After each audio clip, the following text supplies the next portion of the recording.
Hi, we're the Foolish Couple. I'm Andy. And I am Minna. Over the next couple of weeks, we will be talking about healthy aging.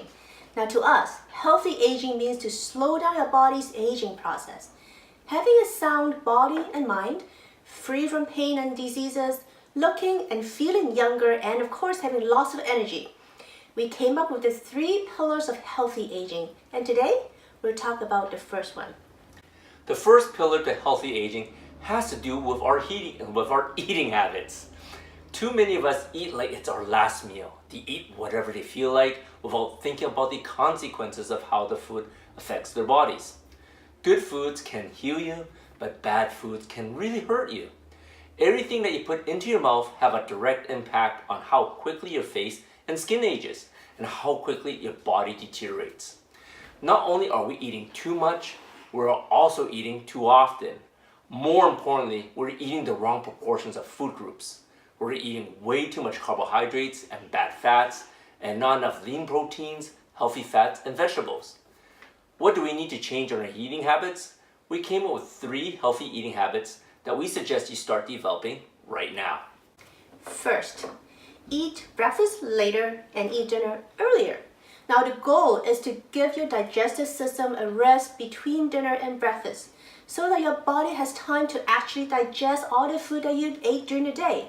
When I worked at a startup company, I watched these people who came in to work after the breakfast, and the first thing they do once they came in is to grab the coffee and a bagel or a donut. And 2 hours later, they would grab a cookie or an energy bar, and then another cup of coffee. Another couple of hours, they get so famished that they must have a huge lunch that usually heavy in carbohydrates, such as a sandwich or a pasta dish. Then what happens in the afternoon? They crash. They had to grab another coffee or energy drink, take another sugary cookie or protein bar. And then they get up work, go home, eat a big dinner and desserts, and then they head right to bed to sleep. No wonder they cannot get a good night's sleep.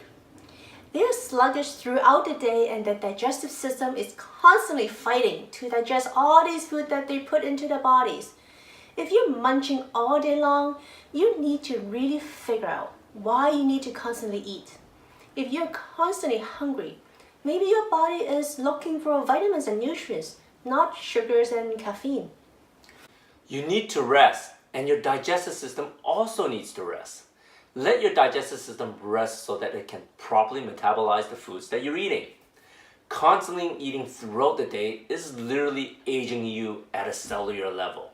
The more you eat, the harder your body tries to process that food, creating free radicals that damage your DNA and wear away your telomeres. Now, what are telomeres? Telomeres are like these protective end caps that protect your DNA from erosion. They start off really long when you're young, and they get shorter and shorter as you age. The faster your telomeres wear away and shorten, the faster your cells age, causing wrinkles and fine lines on your face and all sorts of chronic diseases to your body. Over the last 3 months, we have adopted this new habit where we would eat within an 8-hour window. Outside of that 8 hours, we would drink water and maybe 1 cup of coffee or tea. For example, if you choose between the hours of 10 a.m. to 6 p.m., then before 10 a.m., you only drink 1 cup of coffee or tea and all the water you want. After 6 p.m., you should only be drinking water. This doesn't mean that you should shove as much food as you can during the 8-hour window. For us, during the 8 hours, we only eat 2 meals. And we really do learn to properly portion our food so that in each meal, we eat about 2 fistfuls of veggies, 1 to 2 palm sizes of proteins, and about 1 cup of healthy carbohydrates, which includes starchy vegetables and fruits. Avoid highly processed carbohydrates like rice, pasta, and breads. Always include at least 1 tablespoon of healthy fats such as coconut oil. Eat organic wherever you can to avoid chemical exposure. This will not only allow your body to rest and properly digest the foods, but will also ultimately give you more energy, lose weight, and perhaps even look younger. The second healthy habit that we want you to develop is to balance your fats.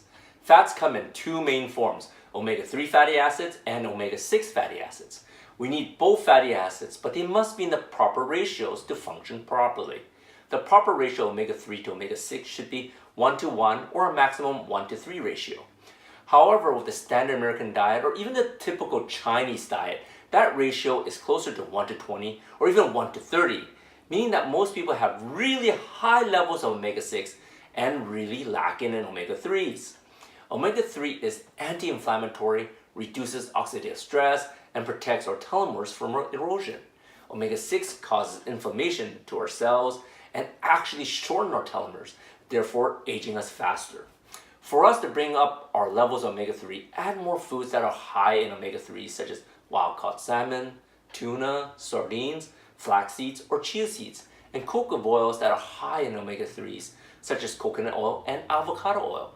And of course, to reduce your level of omega-6s, you need to cut back on oils that are high in omega-6s such as corn oil, soybean oil, sunflower oil, safflower oil, and any other vegetable oils. The third healthy habit that we suggest you develop is to eat more lean proteins and less processed carbohydrates. A typical American diet or a typical Chinese diet is high in processed carbs such as rice, bread, noodles, and pasta. Eating these types of carbs will release sugars into your bloodstream. This triggers the release of insulin to remove the sugars, causing cravings for more carbs and sugary foods. Eating lean proteins slow down the release of sugars into your bloodstream, balancing your blood sugars, and helps to fight chronic diseases such as type 2 diabetes and even brain diseases such as Alzheimer's, which is now called type 3 diabetes. Now, protein is an important building block for our hair, our skin, nails, muscles, and cartilage. If you do not eat enough protein, you will lose muscle mass. Losing muscle mass will give you more muscle and joint pains because your body will break down your muscle and cartilage for fuel.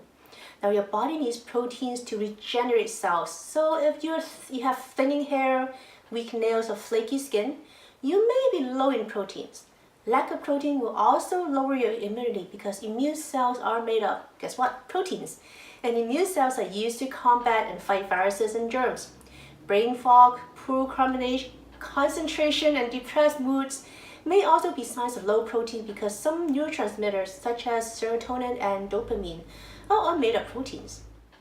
Make sure to have enough lean protein in your meals. Most people don't eat enough protein and they are left feeling hungry. To overcome that hunger, they eat more processed carbs such as rice, pasta, or breads. However, carbohydrates spike your sugar levels and overworks your digestive system. That's why when you load up on carbs, you tend to crash a couple hours later, making you even more tired and not wanting to move. Rather than carbs, fill up with lean protein to regulate that sugar spike. You will also feel fuller longer. The recommended portion size for women is about the size of 1 palm, and for men, 2 palms worth. Make sure to eat clean proteins such as free-range organic eggs, wild-caught fish, organic poultry, and grass-fed beef. For non-meat eaters, choose quinoa, beans, and chickpeas. A superfood we recommend that we use every day is spirulina because spirulina is complete protein that has a full range of amino acids that your body needs. We believe that healthy relationships start with health, and we help couples achieve total success in health and in relationships through nutrition, exercise, mindset, and lifestyle. If you know someone who can benefit from this blog, share it with them. Let them know that you care about them, and of course, leave us any comments below. We love to hear from you.